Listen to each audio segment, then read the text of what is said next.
Welcome to the Fast Leader Podcast, where we explore convenient yet effective shortcuts that will help you get ahead and move forward faster by becoming a better leader. And now, here's your host, customer and employee engagement expert, and certified emotional intelligence practitioner, Jim Rimbach. Developing your company's talent and leadership pipeline can be an overwhelming task, but your burden is over. With ResultPal, you can use the power of practice to develop more leaders faster. Move onward and upward by going to resultpal.com/fast and getting a $750 performance package for free. Okay, Fast Leader Legion, you'll be excited about the guest that I have today because he has a diverse background with a lot of different companies. And if you're one of those folks that wants to jump in and start your own business or improve your own business, he's the man for you. Mike Moyer always wanted to teach, write books, and sail a sailboat. He spent 20 years figuring out what to write about by working in all sorts of businesses ranging from motorhome chassis to vacuum cleaners to education technology to fine wine. He spent time as an executive level manager in small companies, large companies, family companies, public companies, and private equity turnarounds. He even started and sold a few companies himself and with partners. During this time, he learned that most companies share a similar set of problems and that many of these problems can be solved with less work than most people think. Today, Mike teaches people how to solve business problems by applying simple frameworks. He's written a number of books describing these frameworks. Pitch Ninja is a book about a framework for a persuasive presentation. Slicing Pie is a book about a framework for creating a perfect equity split for startup companies. In addition to his writing, Mike teaches entrepreneurship in the University of Chicago's Booth School of Business and Northwestern University's McCormick School for Engineering. He also consults and invests in early-stage companies. When he's not writing or teaching, he can be found sailing on Lake Michigan with his wife and 3 kids. Mike Moyer, are you ready to help us get over the hump? Absolutely. Thank you very much for having me. Appreciate it. Oh, I'm glad you're here. I'm so excited. Now, I've given our Fast Leader Legion a little bit of information about you, but can you tell us what your current passion is so that we can get to know you better? Well, like you said, I'm doing what I've wanted to do for most of my career. I write books, I teach, I travel all over the world, I do lectures, and I do seminars and workshops, and I'm really enjoying myself. I get to work out of my home. And this summer, I spent lots of weeks sleeping on my sailboat and enjoying that time with my family as well. So I'm doing what I've always wanted to do. Now, hopefully you weren't sleeping on that sailboat because of your home remodel, were you? A little bit of that. But it's the only sport you can do while you're asleep, which is nice. That's very nice. Okay, so I know with all of these different businesses that you've had the opportunity to be either a mentor or participate in, found, sell. There's a list of companies that we'll be able to see on the show notes page that you'll be able to find at fastleader.net/Mike Moyer. I know you have to find a lot of inspiration to get through the tough times, and actually to inspire to do more, achieve more. And on the show, we focus on leadership quotes a lot. And those quotes can come from many different sources. And when I say leadership, there's a lot of things that are leadership based that necessarily aren't from business leaders. But is there a quote for you that kind of stands out as one of those that has helped you through hard times and helps you, get over the hump? Can you share it with us? Well, sure. I'm a business person, and business is about building wealth and helping people solve problems. And one of the things that always comes to my mind is a quote that I've always liked. It's money can't buy happiness, but if you have money, you can buy a boat and wave at happiness as you sail by. And it's always kept me focused on getting a return on investment for my partners and investors and my employers, and always focusing on those things and keeping in the back of your mind that happiness is out there. But until that day dawns, you got to do what you can do to make a living and do well. I haven't always been able to do what I wanted to do. I've had to make a living, and like many people, and being able to focus that, especially in business and startups, we're focusing on revenue and focusing on profits, help carry the business forward. Where so many people feel like maybe there's some other purpose to it. But I think, in business, we've got to make money, solve problems, and make money doing it. Definitely. And I know that for a lot of folks that have been part of startups or have actually created startups, they often find that when they get to a certain point, they lose some of that feel of that startup and invigorating energy. So when you think about getting to the point where you can actually have that sailboat and wave at it and be happy, how do you see many organizations being able to get over that hump? Well, the problem you described is very common. This losing interest and wanting to back off, and that's an area I've done a lot of work in. And I have a book about this. It's called Slicing Pie. It's a book about equity splits. And one of the things that I find is that when people don't feel like they're being treated fairly or respected properly in the business, they begin to disengage from the business. And two different ways: either to leave the business entirely, or as one of my partners said once, the biggest risk is not that someone will give up and quit, is they'll give up and stay. And they'll stay in the company even though they've given up, and they've created a cancer of negativity within the cancer. And I've seen that happen many times. So I think partner relationships and treating people fairly is a key part of making sure that people are working together properly. In a startup, there's this, you mentioned the startup phase and then this other phase where it's not a startup. A startup, it represents a time where people are taking personal risk. They're risking their personal income, their personal assets, their personal contributions. Whereas the established companies, one where the personal risk does not exist, they're getting paid for everything. During that startup phase, it's critical that you treat people fairly. Otherwise, they'll lose interest in the model or feel disgruntled. Now, I am certain that, with all that experience that you've had with all of these different companies, that you've probably had a hump or two to get over yourself to either, impact those particular issues that we're talking about here or others. I mean, can you share with us a story where you've had a significant learning and it has impacted you and made you better after it? Sure. After I, when I was in college, I started a company and I had a successful exit after college and graduate school. And I did well in graduate school. I got a good job. And then I got into business school and I was very high on the horse. I thought I could do anything. All my projects that I touched were turning to gold. I was making a lot of money for people that I worked for. And I went off and started my own company. And I invested all of my money in the startup company. And at the same time, I got married and I bought a house and I had a baby. And I was in graduate school. And that company failed. And I lost all my money. And my wife didn't necessarily sign up for that. When I met her, I was, shooting all, just on all cylinders, and things were going really well. And I really had a major failure. I was able to, based on that experience, you really focus. We talked earlier about making money. It really got me focused on getting to revenue and getting to profitability as quick as I could. It was a good lesson to learn. So I joined another startup company that had already been in business for a couple of years. And within a year, I'd made all my money back. And that experience showed me two important things. One, you got to concentrate on making money. You got to concentrate on getting to revenue. You can't mess around. We were worried about product features and customer service and marketing, branding, all these things that didn't really matter. What really mattered was getting to revenue. And I also learned that you've got to keep your family confident in your abilities. If I had continued to struggle for years and years and years, it was a stroke of luck that I was able to, turn it around so quickly. But that's kept my ability to change jobs and start companies and invest my money in ways that make my family as confident that I can do it. So you got to have your support of your family for sure. There's several things that you shared within that story, and thanks for doing that. That kind of stood out to me. One being is, risk and being able to take that risk.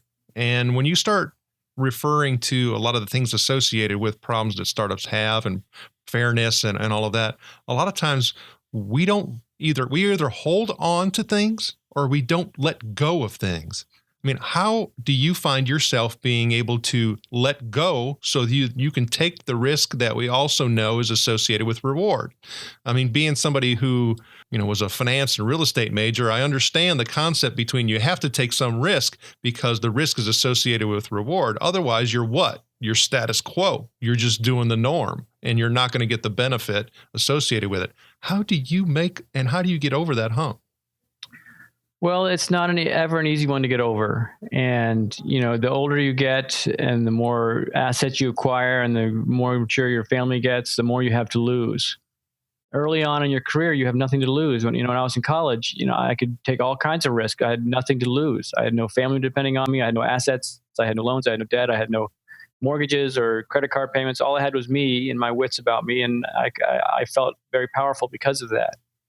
And as I grow older, and now I have, a boat and a car and a house and a mortgage and insurance and college savings, all these things that kind of weigh you down, which, I always encourage people to try when they have nothing to lose, and try early and try often and be willing to do that. And as you get older, you realize that you have to focus more on the fundamentals because you can't have the luxury of too much time. There's another important point I think you bring up with that. And yes, while you're accumulating all of those, but you also have the experiences that you've gone through. So I think I remember when one of the, I don't know if it was Lawrence Taylor or was one of the other football players that said, even though as I age, while I may have gotten slower, I've significantly gotten more wiser and understand the game better. So therefore, even though my speed isn't quite what it used to be, I am even more effective today than I ever was. Absolutely. So do you think that has had an impact with making the right risk because of that experience, and how so? Well, I do a lot of, small investments in early stage startup companies. And I really, I used to get enamored by the idea behind the company. And now I get enamored by the people behind the company. And so if I find, the model that I use for investing allows me to get in deals extremely quickly without a lot of due diligence. So I get into the model. If the person isn't engaged the way I think they should be engaged, I back out immediately and live in my losses. I only invest people who I think that can really move things forward, because I don't have the passion for all the ideas anymore. I want to be the kind of the man behind the man type of thing. So I always look for people, whereas before I got enamored by ideas.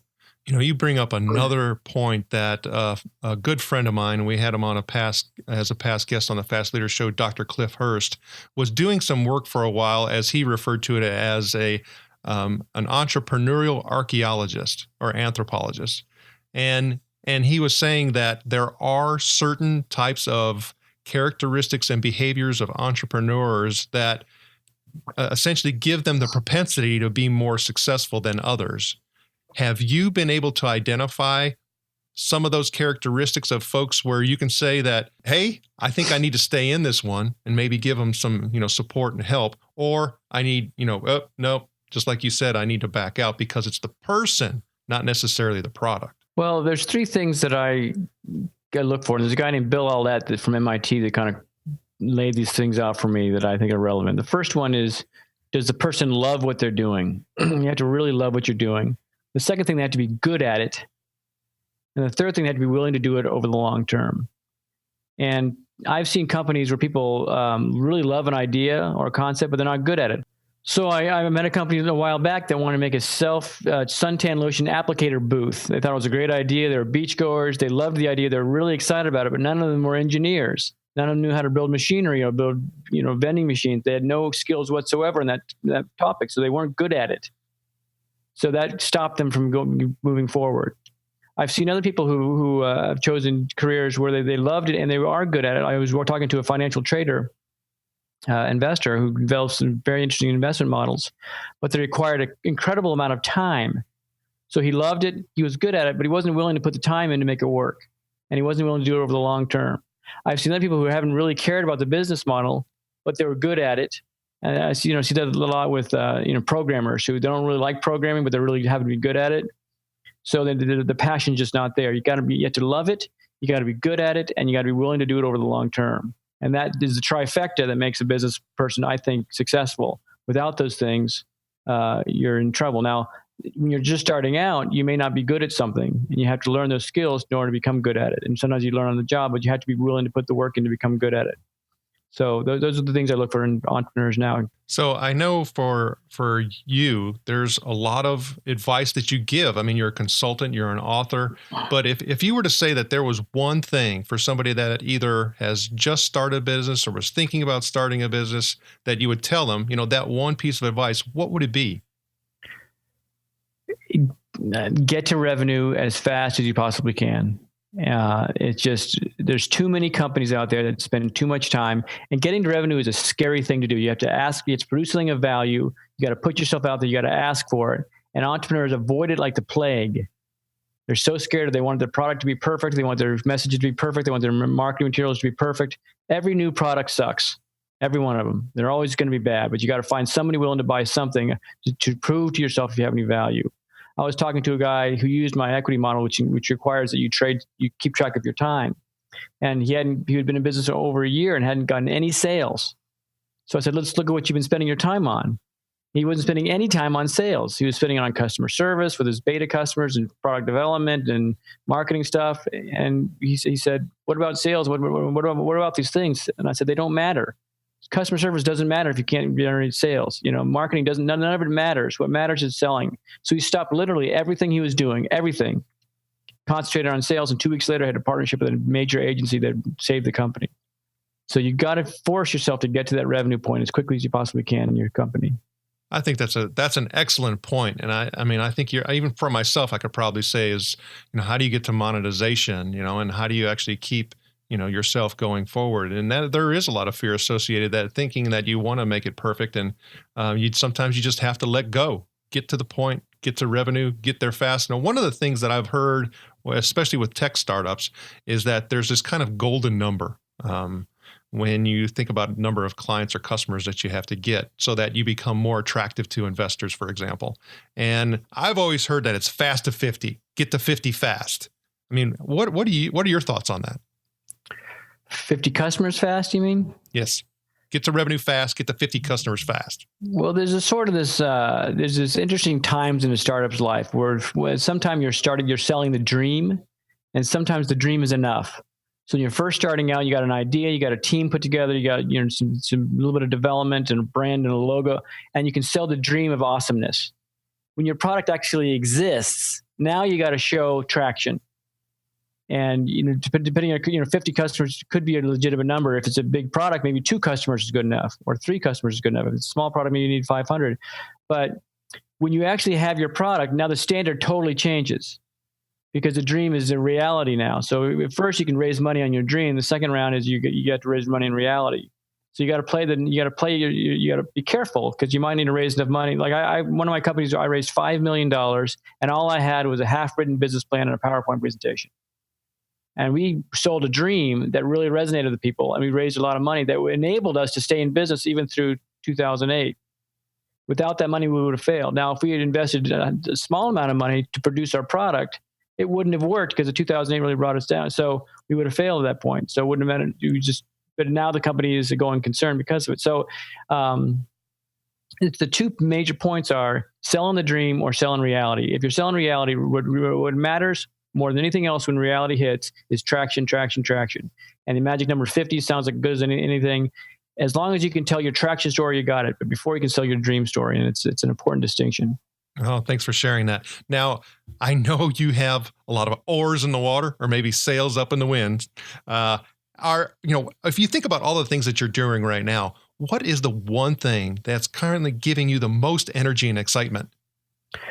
Well, Slicing Pie, the book about equity splits, is the thing that I care most about because I think it is an earth-changing idea. It is a radical departure from the conventional wisdom that works much better than the conventional wisdom that I believe every startup company in the world, everyone in the world, should be using the exact same equity model. It's a universal framework for dividing up equity in startup companies, no matter where you are on the planet. Traditional models create unfairness. They create founder disputes. They create people take advantage of each other. They destroy companies. And there's been no innovation since the dawn of the first invention of the wheel, I guess, in equity splits. And I think Slicing Pie delivers a piece of some value that's tantamount to anything that people do. That being said, startups don't pay a lot. So I have other books and other focuses that make me more money, but the Slicing Pie is the one that I've done the most work on and makes me most excited and most passionate about. Okay, Mike, the Fast Leader Legion wishes you the very best. Now, before we move on, let's get a quick word from our sponsor. Contributing to the annual $150 billion loss in training and development investments is downright demoralizing. So raise your spirits and training ROI by increasing learning transfer with ResultPal. Get over the hump now by going to resultpal.com/fast and getting a $750 performance package for free.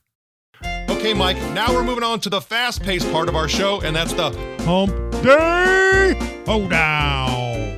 The Hump Day Hoedown is the part of our show where you give us good insights fast, Mike. So I'm going to ask you several questions, and your job is to give us robust yet rapid responses that are going to help us move onward and upward faster. Mike Moyer, are you ready to hoe down?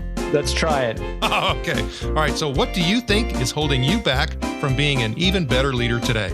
Oh, the same thing that's holding all entrepreneurs back is my ability to focus on one thing. I have 8 different books and different websites and different businesses and different investments, and I'm teaching and I'm writing and I'm all these different things. It's my ability to focus is absolutely what's holding me back. If I had the guts to focus on one thing, I'd be much more successful. What is the best leadership advice you have ever received?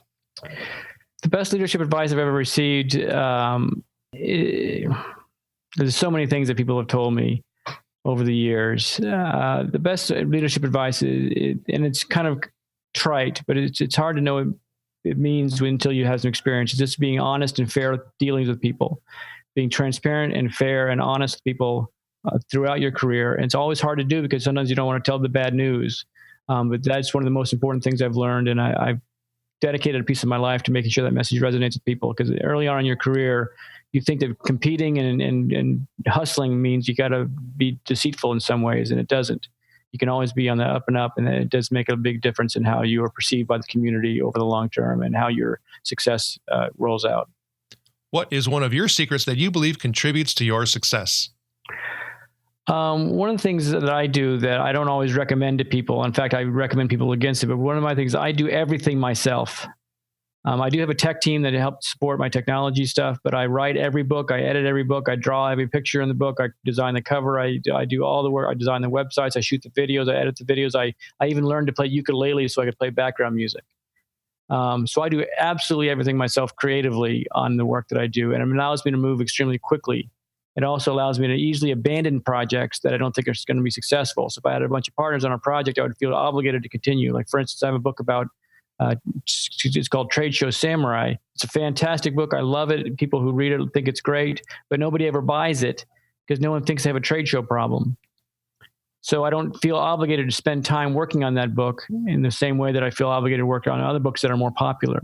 If I had a lot of partners on it, I'd feel like I was letting them down if I didn't put time into promoting something. So that's usually not the best practice. But for me, given that I have the ability to do the technology and the video and the writing and all those things, I believe it makes me much more effective at what I do right now. What do you feel is one of your best tools that helps you lead in business or life? Well, I guess the tool is sort of a skill that I have, which is about understanding and recognizing patterns and frameworks and consistent things that happen and being able to articulate those.